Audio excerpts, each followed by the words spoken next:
De la philo, de la tech, c'est Philotech. Alors Emmanuel, tu reviens sur la commission de l'intelligence artificielle qui a établi en septembre 2023 par le gouvernement et rendu public le 15 mars dernier son rapport intitulé « IA, notre ambition pour la France ».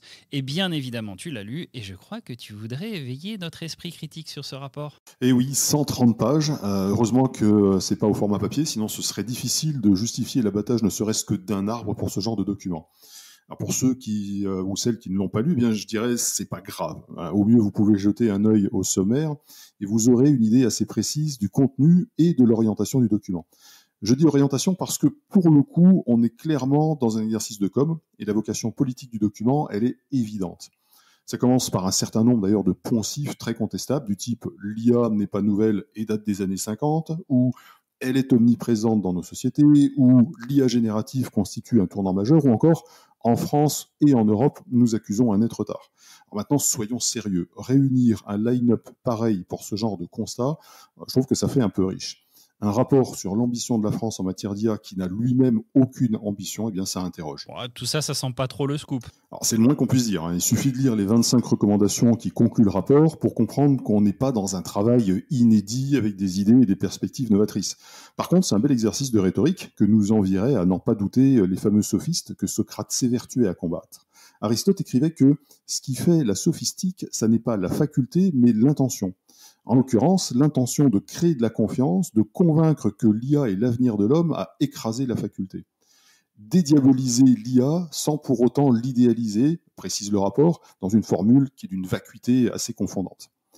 Dans la même veine, on a l'IA ne doit susciter ni excès de pessimisme, ni excès d'optimisme. Il fallait bien une trentaine d'experts pour un tel truisme. On a aussi un florilège d'affirmations péremptoires telles que « dans les prochaines années, l'IA ne remplacera pas l'humain ». Affirmation tellement abstraite qu'elle ne veut à la fois rien dire et ne peut en même temps être récusée. Ok, excuse-moi, mais c'est où l'éthique dans tout ça ? Eh bien, je te dirais nulle part. Enfin si, je mens.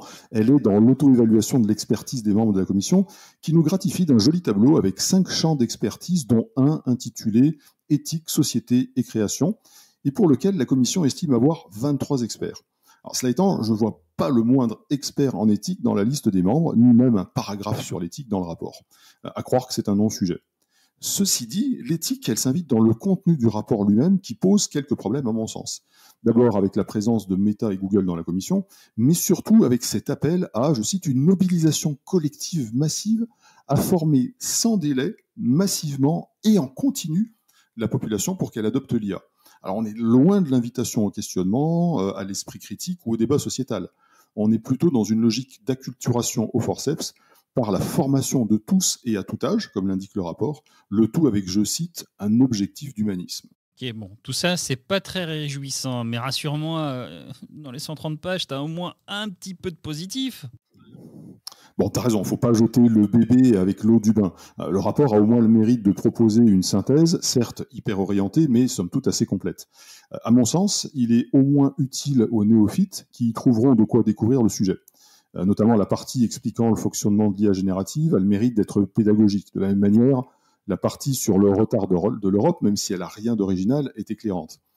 Il y a aussi des sources intéressantes pour creuser le sujet et des points de vue qui ne peuvent que susciter le débat, notamment sur les biais de la Commission et les orientations politiques qu'elle porte.